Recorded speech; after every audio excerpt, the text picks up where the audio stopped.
Le comte de Bragelonne, partie 13, chapitre 55. L'abbé Fouquet. Fouquet se hâta de repasser chez lui par le souterrain et de faire jouer le ressort du miroir. À peine fut-il dans son cabinet qu'il entendit heurter à la porte. En même temps, une voix bien connue criait « Ouvrez, monseigneur, je vous prie, ouvrez !» Fouquet, par un mouvement rapide, rendit un peu d'ordre à tout ce qui pouvait déceler son agitation et son absence. Il éparpilla les papiers sur le bureau, prit une plume dans sa main et à travers la porte, pour gagner du temps. « Qui êtes-vous » demanda-t-il. « Quoi, monseigneur ne me reconnaît pas ?» répondit la voix. « Si fait, dit en lui-même Fouquet. Si fait, mon ami, je te reconnais à merveille. Et tout haut, n'êtes-vous pas Gourville ? Mais oui, monseigneur. Fouquet se leva, jeta un dernier regard sur une de ses glaces, alla à la porte, poussa le verrou, et Gourville entra. « Ah, monseigneur, dit-il, quelle cruauté !»« Pourquoi ? Voilà un quart d'heure que je vous supplie d'ouvrir et que vous ne me répondez même pas. Une fois pour toutes, vous savez bien que je ne veux pas être dérangé lorsque je travaille. Or, bien que vous fassiez exception, Gourville, je veux, pour les autres, que ma consigne soit respectée. Monseigneur, en ce moment, consigne, porte, verrous et murailles, j'eusse tout brisé, renversé, enfoncé. »« Ah ah, il s'agit donc d'un grand événement ?» demanda Fouquet. « Oh, je vous en réponds, monseigneur, » dit Gourville. « Et quel est cet événement ?» reprit Fouquet, un peu ému du trouble de son plus intime confident. « Il y a une chambre de justice secrète, monseigneur. »« Je le sais bien, mais s'assemble-t-elle, Gourville ? » ?»« Non seulement elle s'assemble, mais encore elle a rendu un arrêt, monseigneur. »« Un arrêt ?» fit le surintendant avec un frissonnement et une pâleur qu'il ne put cacher. « Un arrêt ?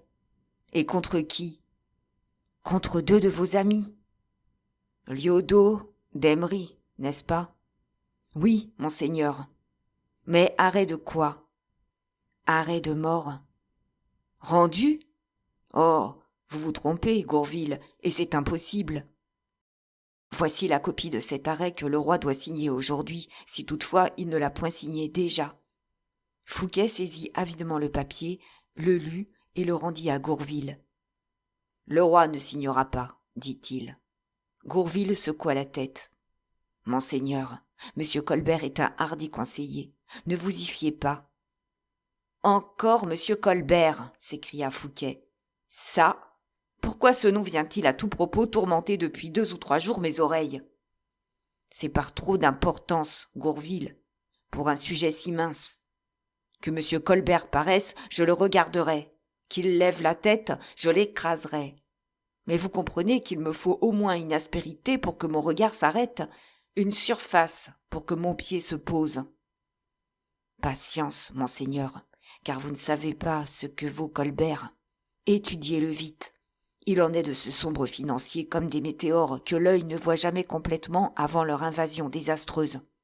Quand on les sent, on est mort. « Oh, Gourville, c'est beaucoup, » répliqua Fouquet en souriant. « Permettez-moi, mon ami, de ne pas m'épouvanter avec cette facilité. Météore, monsieur Colbert ? Corbleu, nous entendrons le météore. Voyons, des actes et non des mots. Qu'a-t-il fait ? » « Il a commandé 2 potences chez l'exécuteur de Paris, » répondit simplement Gourville. Fouquet leva la tête et un éclair passa dans ses yeux. « Vous êtes sûr de ce que vous dites ? » s'écria-t-il. « Voici la preuve, monseigneur. » Et Gourville tendit au surintendant une note communiquée par l'un des secrétaires de l'hôtel de ville, qui était à Fouquet. « Oui, c'est vrai, » murmura le ministre. « L'échafaud se dresse. Mais le roi n'a pas signé, Gourville.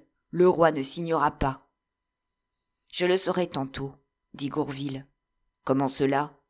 Si le roi a signé, les potences seront expédiées ce soir à l'hôtel de ville afin d'être tout à fait dressées demain matin. » Mais non, non, s'écria encore une fois Fouquet, vous vous trompez tous, et me trompez à mon tour. Avant-hier matin, Lyodot me vint voir. Il y a 3 jours, je reçus un envoi de vin de Syracuse de ce pauvre d'Emery. Qu'est-ce que cela prouve? Répliqua Gourville.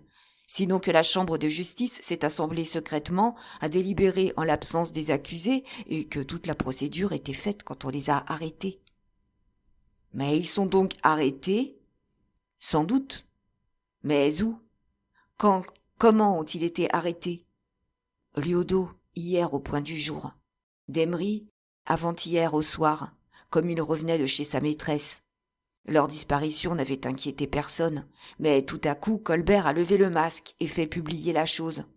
On le crie à son de trompe en ce moment dans les rues de Paris, et, en vérité, monseigneur, il n'y a plus guère que vous qui ne connaissiez pas l'événement. Fouquet se mit à marcher dans la chambre avec une inquiétude de plus en plus douloureuse. « Que décidez-vous, monseigneur ?» dit Gourville. « S'il en était ainsi, j'irais chez le roi, » s'écria Fouquet. « Mais, pour aller au Louvre, je veux passer auparavant à l'hôtel de ville. Si l'arrêt a été signé, nous verrons. » Gourville haussa les épaules. « Incrédulité, dit-il, tu es la peste de tous les grands esprits. »« Gourville !»« Oui, continua-t-il, et tu les perds, comme la contagion tue les santés les plus robustes, c'est-à-dire en un instant. »« Partons, s'écria Fouquet. Faites ouvrir, Gourville. »« Prenez garde, dit celui-ci. Monsieur l'abbé Fouquet est là. »« Ah, mon frère, répliqua Fouquet d'un ton chagrin. Il est là? Il sait donc quelque mauvaise nouvelle qu'il est tout joyeux de m'apporter, comme à son habitude. Diable, si mon frère est là, mes affaires vont mal, Gourville. Que ne me disiez-vous cela plus tôt?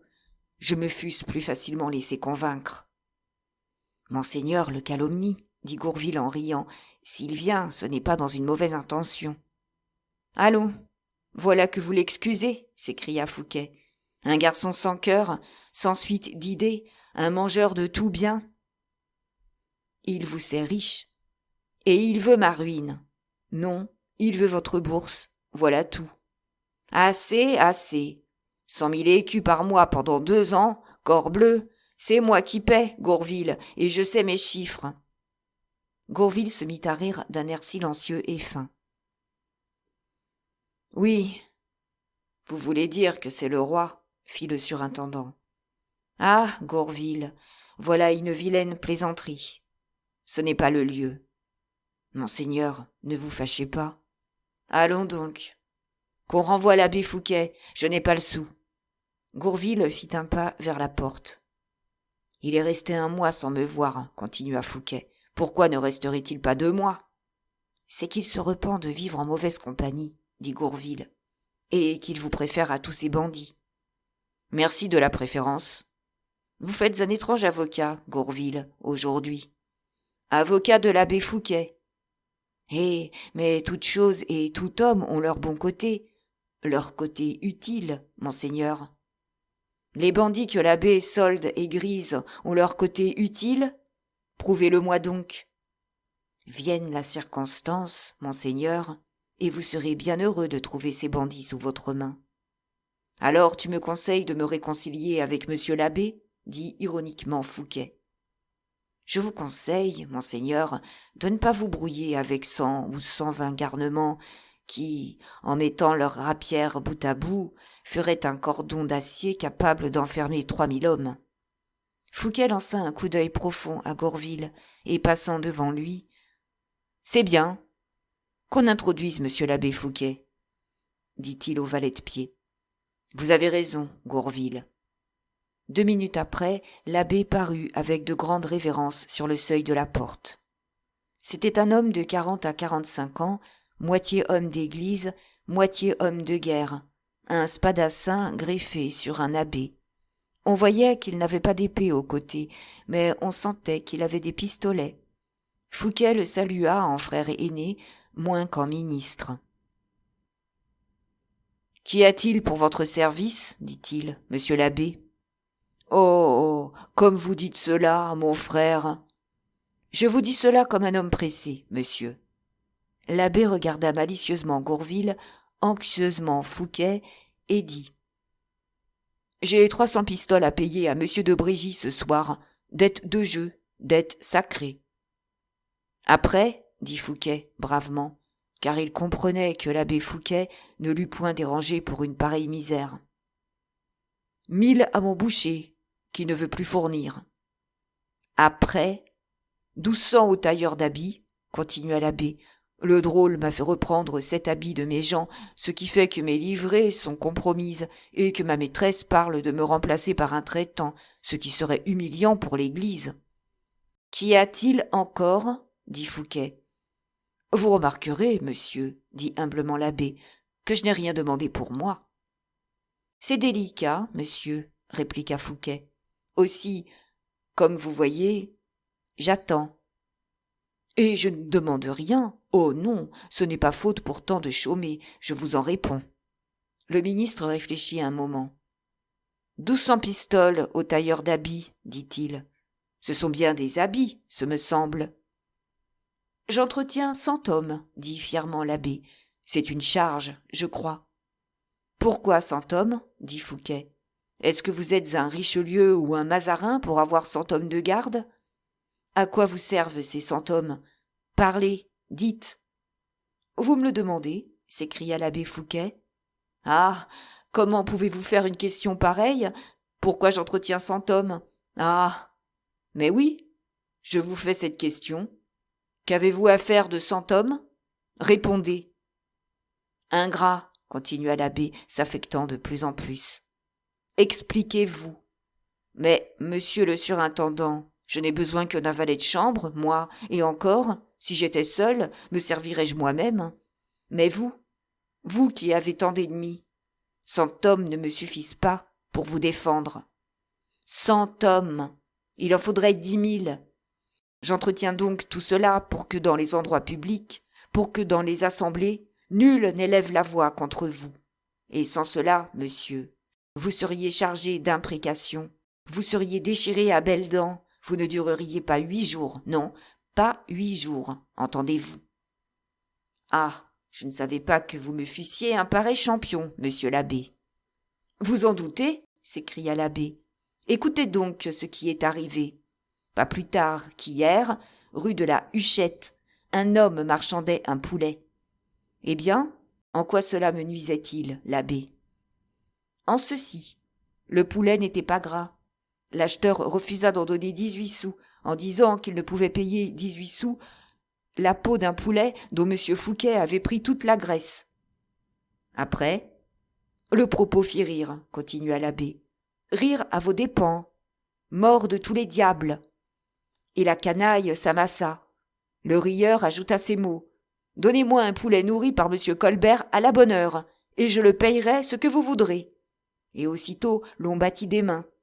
Scandale affreux, vous comprenez? Scandale qui force un frère à se voiler le visage. Fouquet rougit. Et vous le voilâtes? Dit le surintendant. Non, car justement, continua l'abbé, j'avais un de mes hommes dans la foule, une nouvelle recrue qui vient de province, un monsieur de Menneville, que j'affectionne. Il fendit la presse en disant au rieur. 1000 barbes, monsieur le mauvais plaisant. Top un coup d'épée au Colbert. Top étingue au Fouquet, répliqua le rieur. Sur quoi ils dégainèrent devant la boutique du rôtisseur, avec une haie de curieux autour d'eux et 500 curieux aux fenêtres. Eh bien, dit Fouquet, eh bien, monsieur, mon Menneville embrocha le rieur au grand ébahissement de l'assistance, et dit au rôtisseur, prenez ce dindon, mon ami, il est plus gras que votre poulet. Voilà, monsieur, acheva l'abbé triomphalement, à quoi je dépense mes revenus. Je soutiens l'honneur de la famille, monsieur. Fouquet baissa la tête. Et j'en ai 100 comme cela, poursuivit l'abbé. Bien, dit Fouquet. Donnez votre addition à Gourville et restez ici ce soir, chez moi. On soupe? On soupe. Mais la caisse est fermée. Gourville vous l'ouvrira. Allez, monsieur l'abbé, allez. L'abbé fit une révérence. Alors, nous voilà amis, dit-il. Oui, Ami. Venez, Gourville. Vous sortez? Vous ne soupez donc pas? Je serai ici dans 1 heure, soyez tranquille. Puis tout bas à Gourville, qu'on attelle mes chevaux anglais, dit-il, et qu'on touche à l'hôtel de ville de Paris. Chapitre 56. Le vin de Monsieur de La Fontaine. Les carrosses amenaient déjà les convives de Fouquet à Saint-Mandé. Déjà toute la maison s'échauffait des apprêts du souper, quand le surintendant lança sur la route de Paris ses chevaux rapides, et, prenant par les quais pour trouver moins de monde sur sa route, gagna l'hôtel de ville. Il était 8h moins un quart. Fouquet descendit au coin de la rue du Long-Pont, se dirigea vers la place de Grève, à pied, avec Gourville.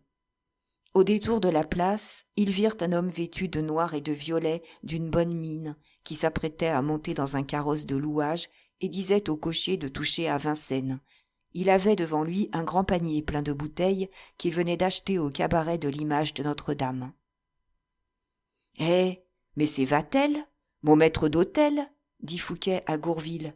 « Oui, monseigneur, » répliqua celui-ci. « Que vient-il faire à l'Image de Notre-Dame ?»« Acheter du vin, sans doute. »« Comment ? On achète pour moi du vin au cabaret ?» dit Fouquet. « Ma cave est donc bien misérable ?» Et il s'avança vers le maître d'hôtel qui faisait ranger son vin dans le carrosse avec un soin minutieux. « Holà, Vatel !» dit-il d'une voix de maître. « Prenez garde, monseigneur, » dit Gourville. « Vous allez être reconnu. »« Bon, que m'importe ? Vatel !» L'homme vêtu de noir et de violet se retourna.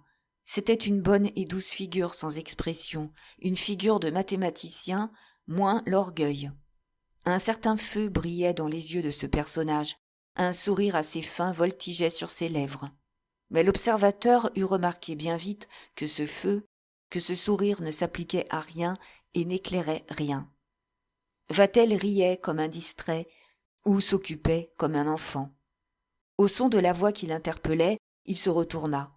« Oh !» fit-il. « Monseigneur ?»« Oui, moi. »« Que diable faites-vous là, Vatel ?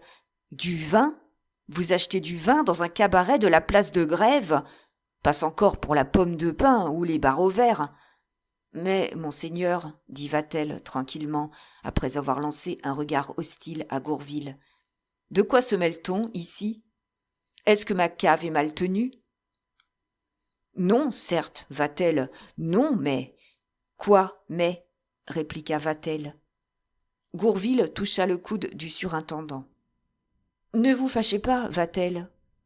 Je croyais ma cave, votre cave, assez bien garnie pour que je puisse me dispenser de recourir à l'Image de Notre-Dame. Eh, monsieur, dit Vatel, tombant du monseigneur au monsieur avec un certain dédain, votre cave est si bien garnie que, lorsque certains de vos convives vont dîner chez vous, ils ne boivent pas. Fouquet, surpris, regarda Gourville, puis Vatel. Que dites-vous là ? Je dis que votre sommelier n'avait pas de vin pour tous les goûts, monsieur, et que monsieur de La Fontaine, monsieur Pélisson et monsieur Conrart ne boivent pas quand ils viennent à la maison. Ces messieurs n'aiment pas le grand vin, que voulez-vous y faire ? Et alors ? Alors, j'ai ici un vin de Joigny qu'ils affectionnent. Je sais qu'ils le viennent boire à l'Image de Notre-Dame 1 fois par semaine. Voilà pourquoi je fais ma provision. Fouquet n'avait plus rien à dire. Il était presque ému. Vatel, lui, avait encore beaucoup à dire sans doute, et l'on vit bien qu'il s'échauffait.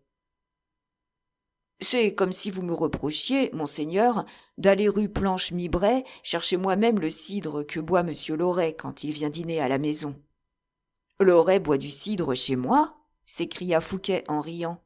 « Eh oui, monsieur, eh oui.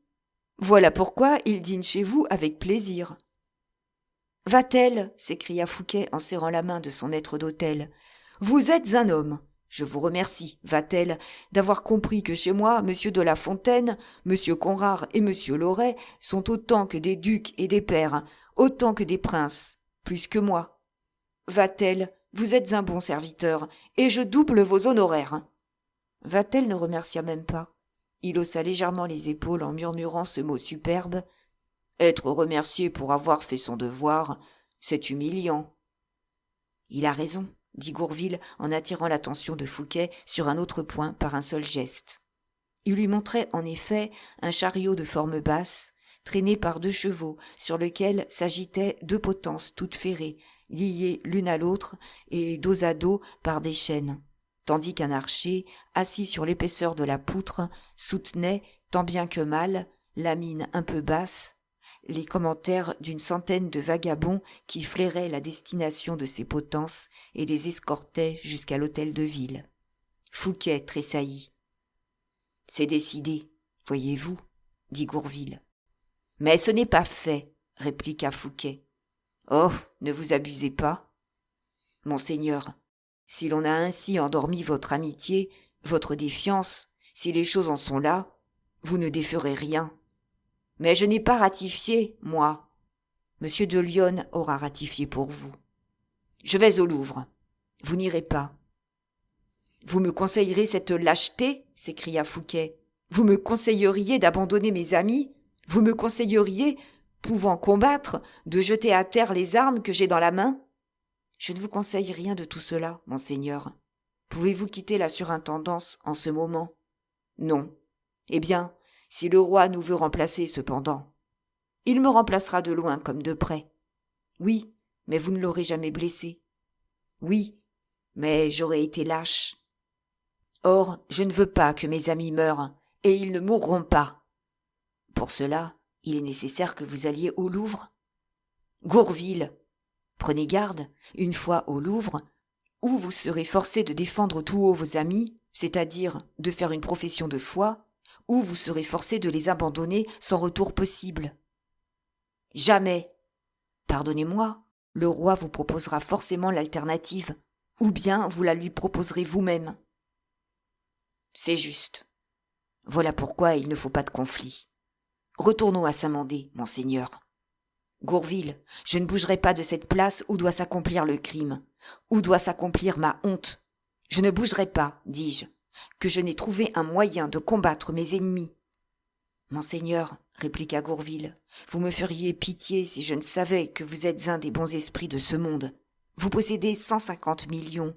Vous êtes autant que le roi par la position, 150 fois plus par l'argent. Monsieur Colbert n'a pas eu même l'esprit de faire accepter le testament de Mazarin. Or, quand on est le plus riche d'un royaume et qu'on veut se donner la peine de dépenser de l'argent, si l'on ne fait pas ce qu'on veut, c'est qu'on est un pauvre homme. Retournons, vous dis-je, à Saint-Mandé. Pour consulter Pélisson ? Oui. Non, monseigneur, pour compter votre argent. Allons, dit Fouquet, les yeux enflammés. Oui, oui, à Saint-Mandé. Il remonta dans son carrosse et Gourville avec lui. Sur la route, au bout du faubourg Saint-Antoine, ils rencontrèrent le petit équipage de Vatel qui voiturait tranquillement son vin de Joigny. Les chevaux noirs, lancés à toute bride, épouvantèrent en passant le timide cheval du maître d'hôtel qui, mettant la tête à la portière, cria effaré « Gare à mes bouteilles !» Chapitre 57. La galerie de Saint-Mandé. 50 personnes attendaient le surintendant. Il ne prit même pas le temps de se confier un moment à son valet de chambre, et du perron passa dans le premier salon. Là, ses amis étaient rassemblés et causaient. L'intendant s'apprêtait à faire servir le souper, mais, par-dessus tout, l'abbé Fouquet guettait le retour de son frère et s'étudiait à faire les honneurs de la maison en son absence. Ce fut à l'arrivée du surintendant un murmure de joie et de tendresse. Fouquet, plein d'affabilité et de bonne humeur, de munificence, était aimé de ses poètes, de ses artistes et de ses gens d'affaires. Son front, sur lequel sa petite cour lisait, comme sur celui d'un dieu, tous les mouvements de son âme pour en faire des règles de conduite, son front que les affaires ne ridaient jamais, était ce soir-là plus pâle que de coutume, et plus d'un œil ami remarqua cette pâleur. Fouquet se mit au centre de la table et présida gaiement le souper. Il raconta l'expédition de Vatel à La Fontaine. Il raconta l'histoire de Menneville et du poulet maigre à Pélisson, de telle façon que toute la table l'entendit. Ce fut alors une tempête de rires et de railleries qui ne s'arrêta que sur un geste grave et triste de Pélisson. L'abbé Fouquet, ne sachant pas à quel propos son frère avait engagé la conversation sur ce sujet, écoutait de toutes ses oreilles et cherchait sur le visage de Gourville ou sur celui du surintendant une explication que rien ne lui donnait. Pélisson prit la parole. « On parle donc de M. Colbert, dit-il. »« Pourquoi non ?» répliqua Fouquet. « S'il est vrai, comme on le dit, que le roi l'ait fait son intendant. » À peine Fouquet eut-il laissé échapper cette parole, prononcée avec une intention marquée, que l'explosion se fit entendre parmi les convives. « Un avare, dit l'un. Un croquant, dit l'autre. Un hypocrite, dit un troisième. Pélisson échangea un regard profond avec Fouquet. « Messieurs, dit-il, en vérité, nous maltraitons là un homme que nul ne connaît. Ce n'est ni charitable, ni raisonnable. Et voilà monsieur le surintendant qui, j'en suis sûr, est de cet avis. »« Entièrement, répliqua Fouquet. Laissons les poulets gras de monsieur Colbert. Il ne s'agit aujourd'hui que des faisans truffés de monsieur Vatel. » Ces mots arrêtèrent le nuage sombre qui précipitait sa marche au-dessus des convives. Gourville anima si bien les poètes avec le vin de Joigny. L'abbé, intelligent comme un homme qui a besoin des écus d'autrui, anima si bien les financiers et les gens d'épée, que, dans les brouillards de cette joie et les rumeurs de la conversation, l'objet des inquiétudes disparut complètement. Le testament du cardinal Mazarin fut le texte de la conversation au second service et au dessert. Puis Fouquet commanda qu'on portât les bassins de confiture et les fontaines de liqueur dans le salon attenant à la galerie. Il s'y rendit, menant par la main une femme, reine ce soir-là, par sa préférence. Puis les violons soupèrent, et les promenades dans la galerie, dans le jardin commencèrent, par un ciel de printemps doux et parfumé. Pélisson vint alors auprès du surintendant et lui dit « Monseigneur a un chagrin ?»« Un grand, répondit le ministre. Faites-vous compter cela par Gourville. » Pélisson, en se retournant, trouva La Fontaine qui lui marchait sur les deux pieds. Il lui fallut écouter un vers latin que le poète avait composé sur Vatel. La Fontaine, depuis une heure, scandait ce vers dans tous les coins et lui cherchait un placement avantageux. Il crut tenir Pélisson, mais celui-ci lui échappa. Il se retourna sur Loret, qui, lui, venait de composer un quatrain en l'honneur du souper et de l'amphitryon. La Fontaine voulut en vain placer son vers. Loret voulait placer son quatrain. Il fut obligé de rétrograder devant monsieur le comte de Chanost, à qui Fouquet venait de prendre le bras. L'abbé Fouquet sentit que le poète, distrait comme toujours, allait suivre les deux causeurs. Il intervint. La Fontaine se cramponna aussitôt et récita son vers. L'abbé, qui ne savait pas le latin, balançait la tête en cadence à chaque mouvement de roulis que La Fontaine imprimait à son corps selon les ondulations des dactyles ou des spondées. Pendant ce temps, derrière les bassins de confiture, Fouquet racontait l'événement à monsieur de Chanost, son gendre. « Il faut envoyer les inutiles au feu d'artifice, dit Pélisson à Gourville, tandis que nous causerons ici. »« Soit, répliqua Gourville, qui dit 4 mots à Vatel. Alors on vit ce dernier emmener vers les jardins la majeure partie des muguets, des dames et des babillards, tandis que les hommes se promenaient dans la galerie, éclairés de 300 bougies de cire, au vu de tous les amateurs du feu d'artifice, occupés à courir le jardin. Gourville s'approcha de Fouquet. Alors il lui dit « Monsieur, nous sommes tous ici. »« Tous ?» dit Fouquet. « Oui, comptez. » Le surintendant se retourna et compta. Il y avait 8 personnes. Pélisson et Gourville marchaient en se tenant par le bras, comme s'ils causaient de sujets vagues et légers. Loret et 2 officiers les imitaient en sens inverse. L'abbé Fouquet se promenait seul. Fouquet, avec monsieur de Chanost, marchait aussi comme s'il eût été absorbé par la conversation de son gendre. « Messieurs, dit-il, que personne de vous ne lève la tête en marchant et ne paraisse faire attention à moi. Continuez de marcher. Nous sommes seuls. Écoutez-moi. » Un grand silence se fit, troublé seulement par les cris lointains des joyeux convives qui prenaient place dans les bosquets pour mieux voir les fusées. C'était un bizarre spectacle que celui de ces hommes marchant comme par groupes, comme occupés chacun à quelque chose, et pourtant attentifs à la parole d'un seul d'entre eux, qui, lui-même, ne semblait parler qu'à son voisin. « Messieurs, dit Fouquet, vous avez remarqué, sans doute, que 2 de nos amis manquaient ce soir à la réunion du mercredi. Pour Dieu, l'abbé, ne vous arrêtez pas, ce n'est pas nécessaire pour écouter. Marchez de grâce, avec vos airs de tête les plus naturels. Et comme vous avez la vue perçante, mettez-vous à la fenêtre ouverte, et si quelqu'un revient vers la galerie, prévenez-nous en toussant. » L'abbé obéit. « Je n'ai pas remarqué les absents, dit Pélisson, qui, à ce moment, tournait absolument le dos à Fouquet et marchait en sens inverse. « Moi, dit Loret, je ne vois pas monsieur Lyodot, qui me fait ma pension. Et moi, dit l'abbé, à la fenêtre, je ne vois pas mon cher d'Emery, qui me doit 1100 livres de notre dernier brelan.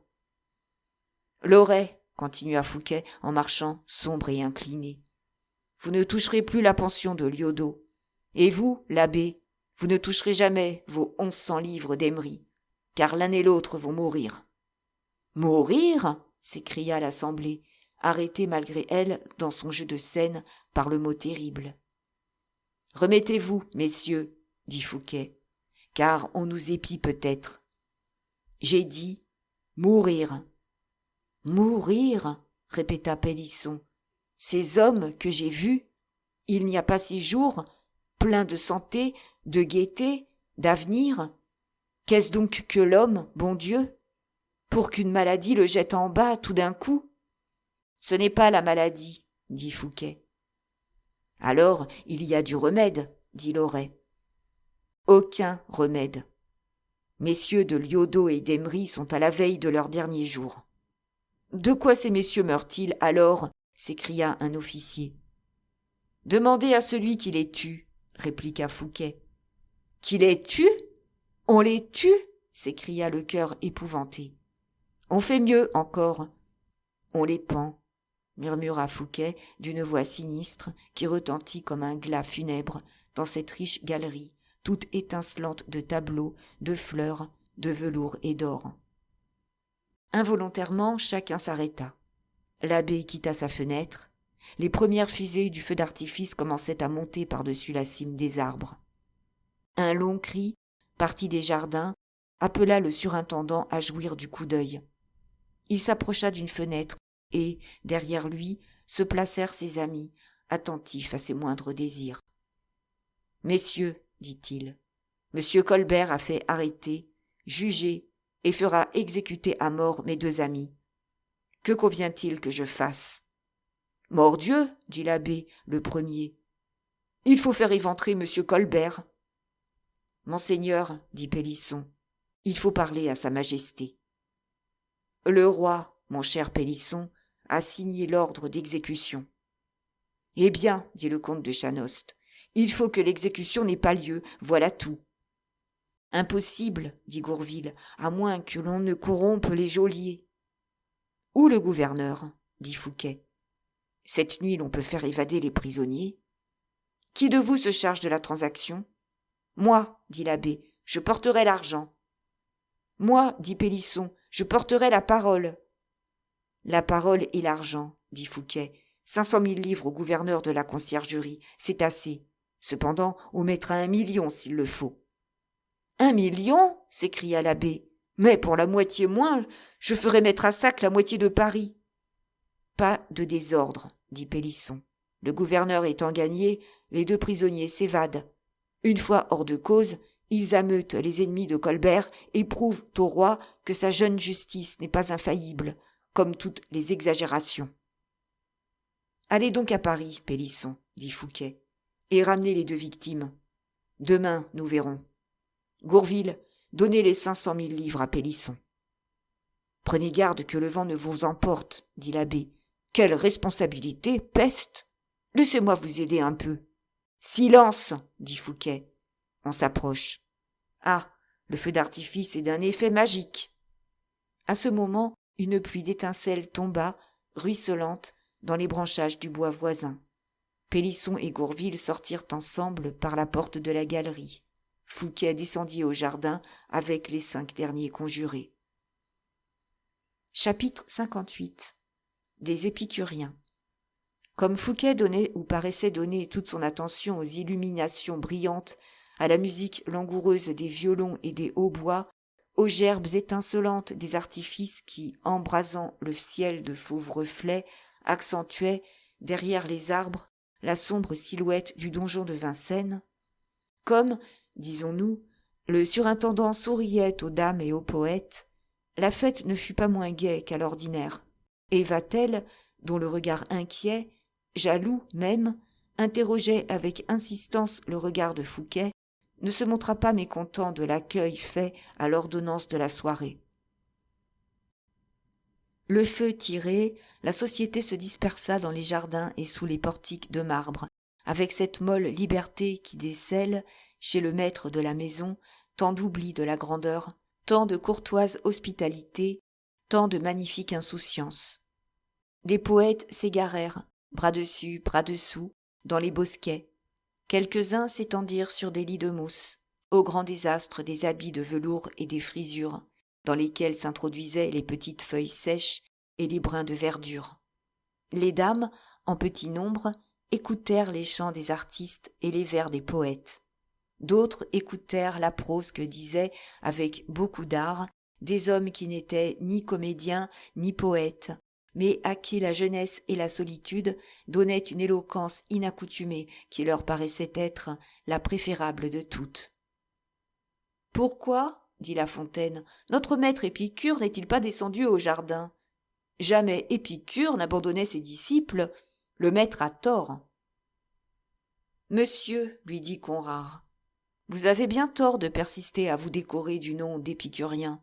En vérité, rien ici ne rappelle la doctrine du philosophe de Gargette. »« Bah, répliqua La Fontaine, n'est-il pas écrit qu'Épicure acheta un grand jardin et y vécut tranquillement avec ses amis ? » ?»« C'est vrai. »« Eh bien, monsieur Fouquet n'a-t-il pas acheté un grand jardin à Saint-Mandé et n'y vivons-nous pas fort tranquillement avec lui et nos amis ? » ?»« Oui, sans doute.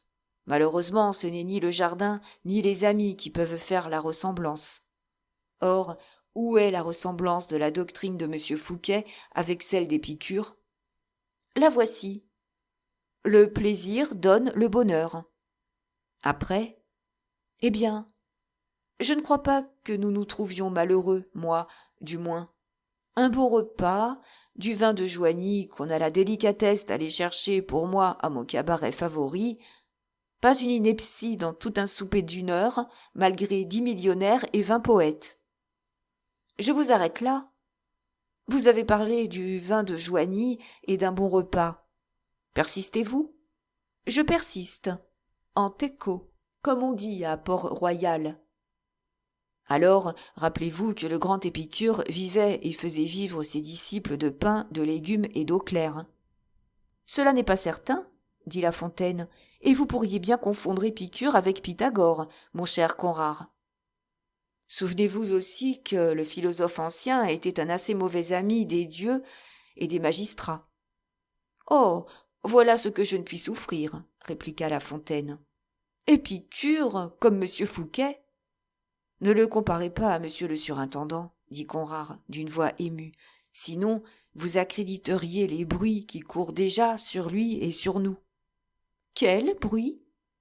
Que nous sommes de mauvais Français, tièdes au monarque, sourds à la loi. J'en reviens donc à mon texte, alors, dit La Fontaine.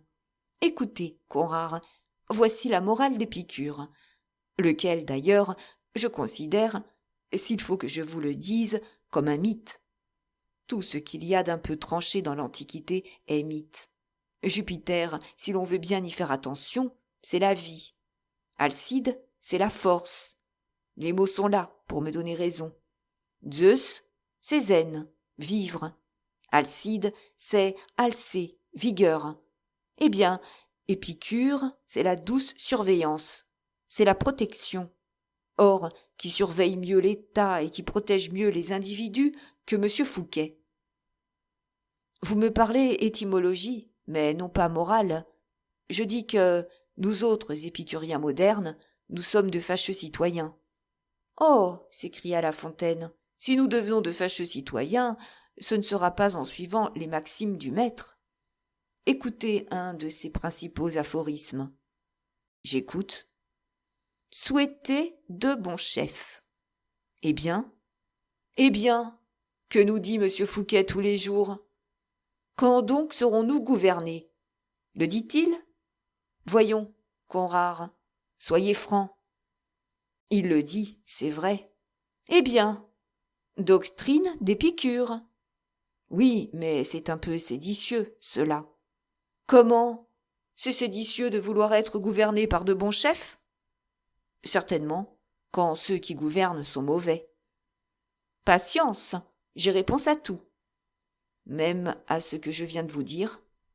Écoutez, soumettez-vous à ceux qui gouvernent mal. Oh, c'est écrit.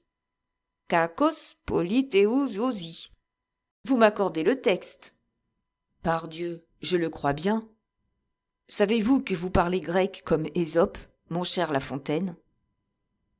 Est-ce une méchanceté, mon cher Conrart? Dieu m'en garde. Alors, revenons à monsieur Fouquet. Que nous répétait-il toute la journée? N'est-ce pas ceci? Quel cuistre que ce Mazarin! Quel âne! Quelle sangsue! Il faut pourtant obéir à ce drôle.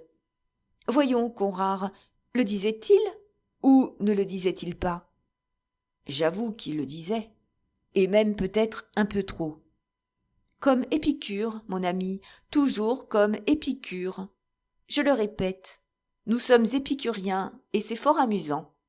Oui, mais j'ai peur qu'il ne s'élève, à côté de nous, une secte comme celle d'Épithète. Vous savez bien, le philosophe d'Hiérapolis, celui qui appelait le pain du luxe, les légumes de la prodigalité et l'eau claire de l'ivrognerie. Celui qui, battu par son maître, lui disait en grognant un peu « c'est vrai », mais sans se fâcher autrement « gageons que vous m'avez cassé la jambe », et qui gagnait son pari. C'était un oison que cet Épithète. Soit, mais il pourrait bien revenir à la mode en changeant seulement son nom en celui de Colbert. Bah, répliqua La Fontaine, c'est impossible. Jamais vous ne trouverez Colbert dans Épithète. Vous avez raison. J'y trouverai Colubert, tout au plus. Ah, vous êtes battu, Conrart. Vous vous réfugiez dans le jeu de mots. Monsieur Arnauld prétend que je n'ai pas de logique. J'en ai plus que monsieur Nicole. Oui, riposta Conrart, vous avez de la logique. Mais vous êtes janséniste. Cette péroraison fut accueillie par un immense éclat de rire.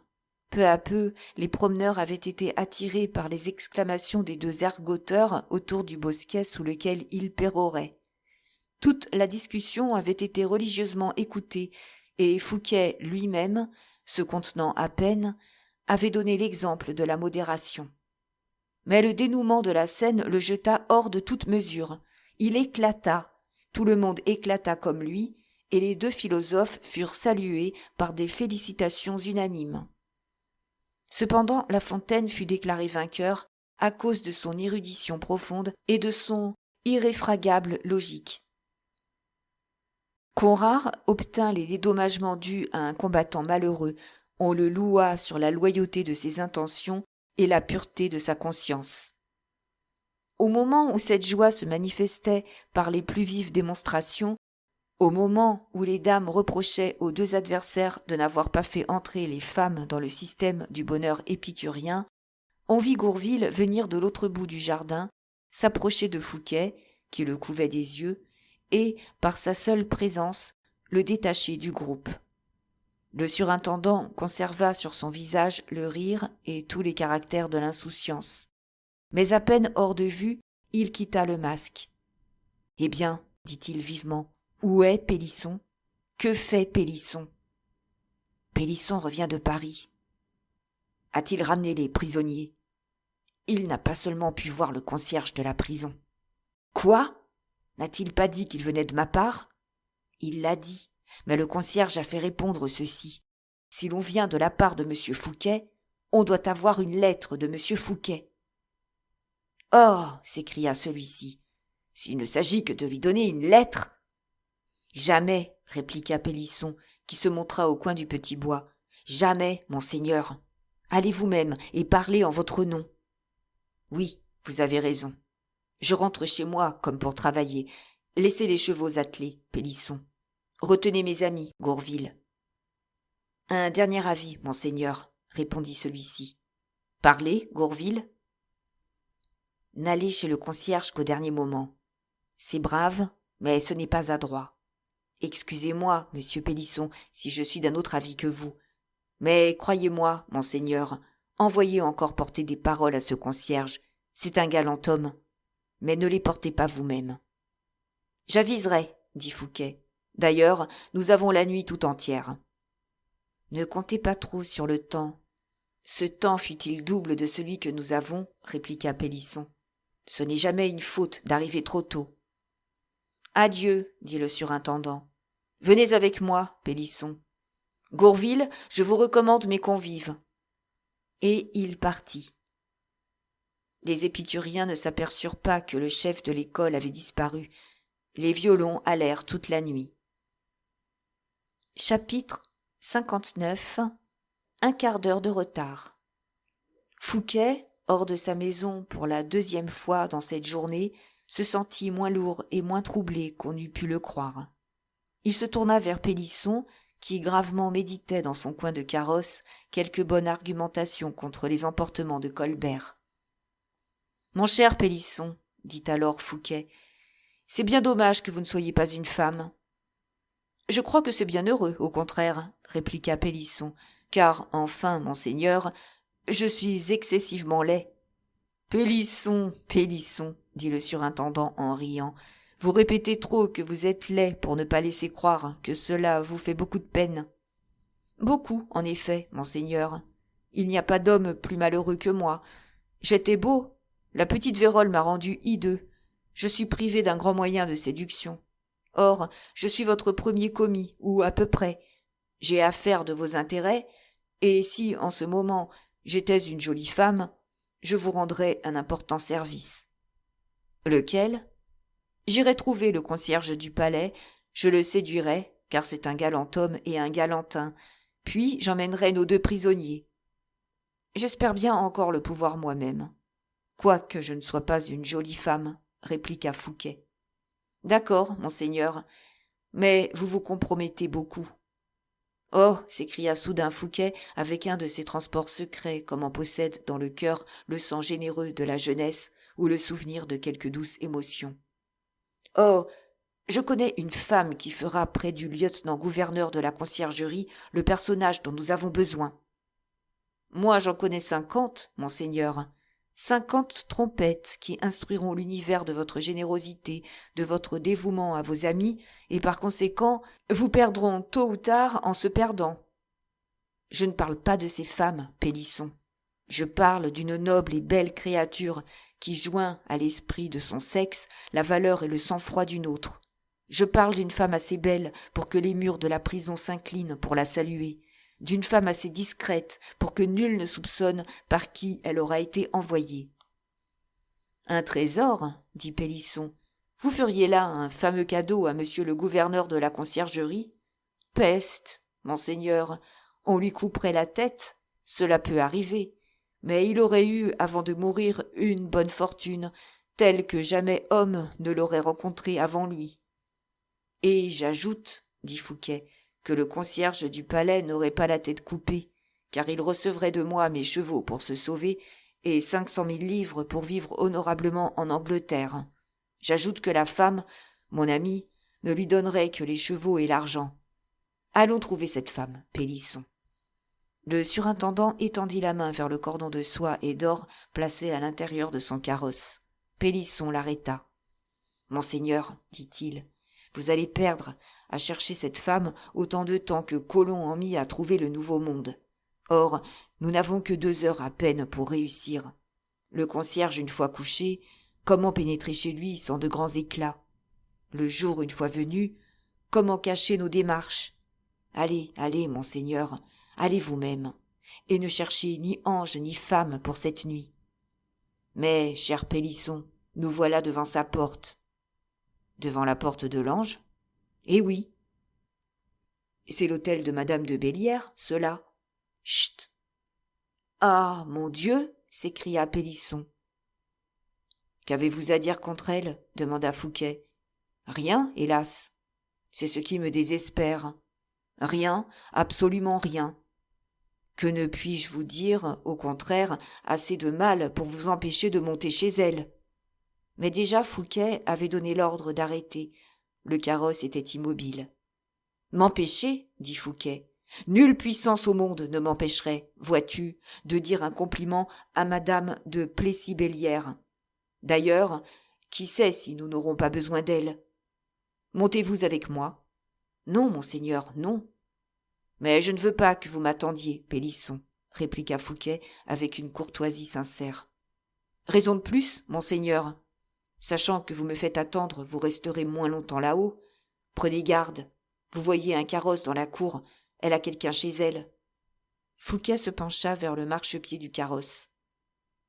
Encore un mot, s'écria Pélisson. N'allez chez cette dame qu'en revenant de la conciergerie, par grâce.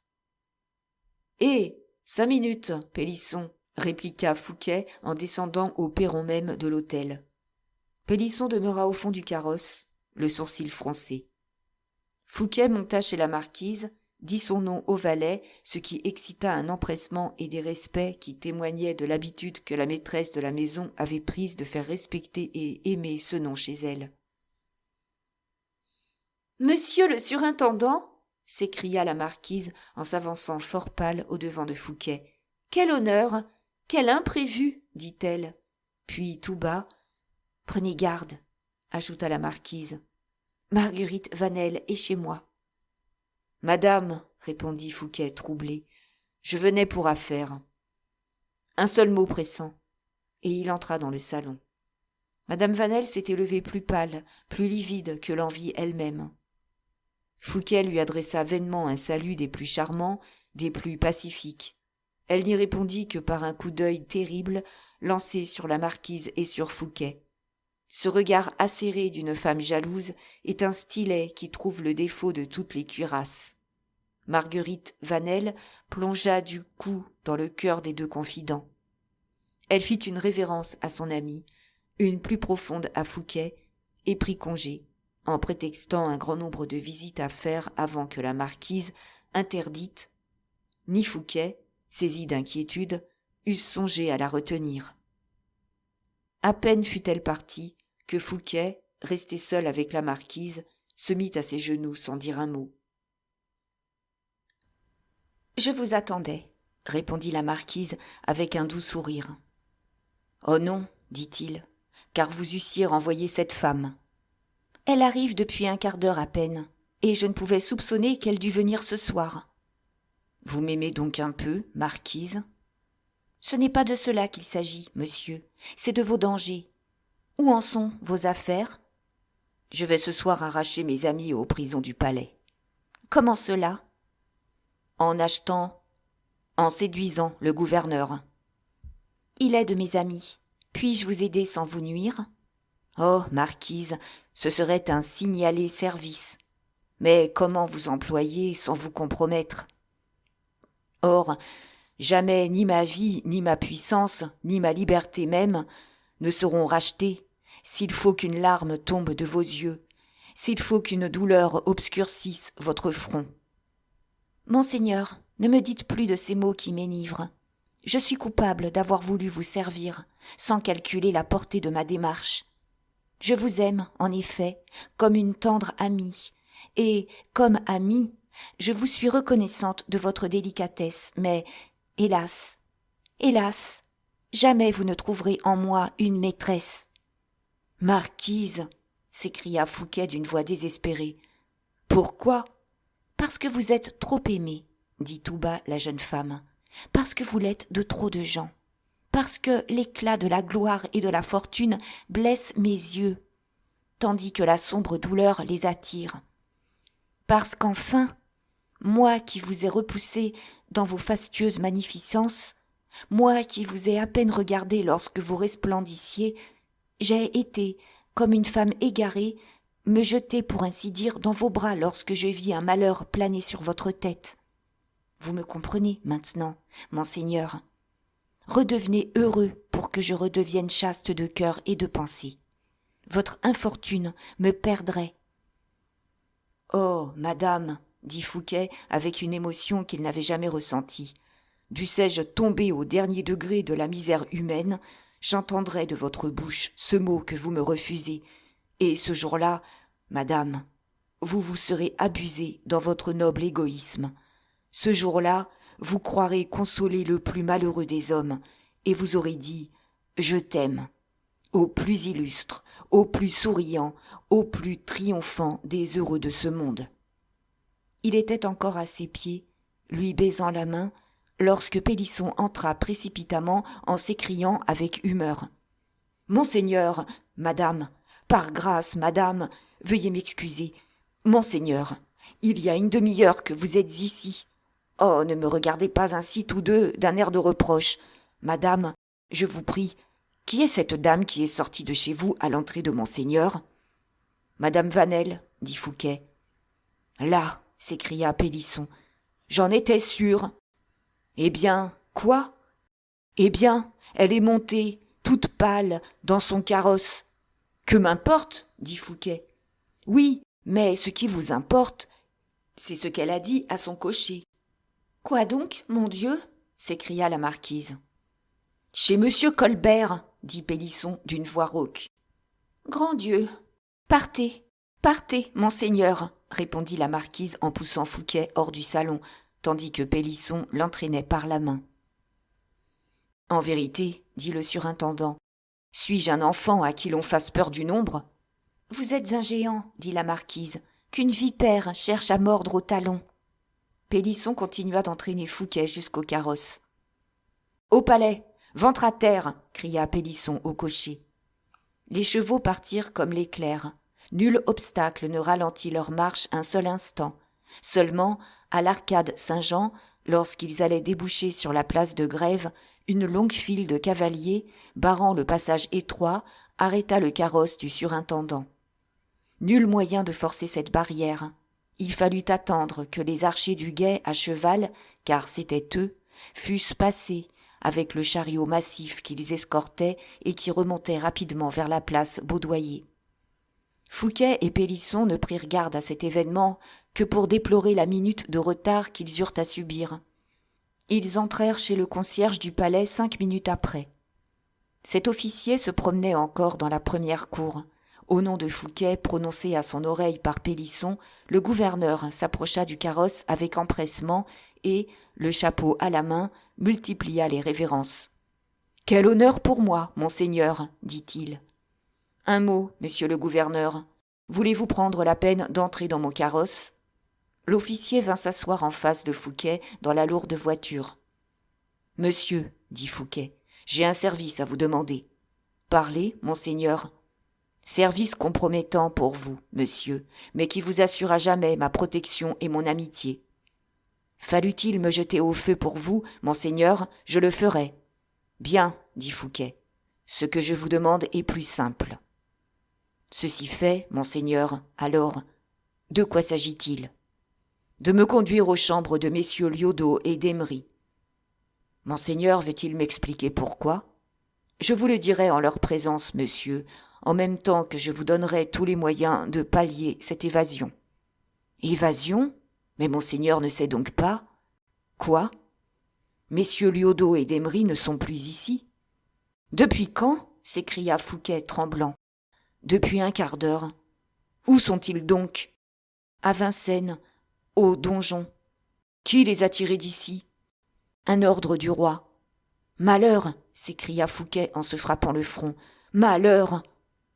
Et, sans dire un seul mot de plus au gouverneur, il regagna son carrosse, le désespoir dans l'âme, la mort sur le visage. « Eh bien ?» fit Pélisson avec anxiété. « Eh bien, nos amis sont perdus. Colbert les emmène au donjon. Ce sont eux qui nous ont croisés sous l'arcade Saint-Jean. » Pélisson, frappé comme d'un coup de foudre, ne répliqua pas. d'un reproche, il eût tué son maître. « Où va, monseigneur » demanda le valet de pied. « Chez moi, à Paris. Vous, Pélisson, retournez à Saint-Mandé. Ramenez-moi l'abbé Fouquet sous 1 heure. Allez,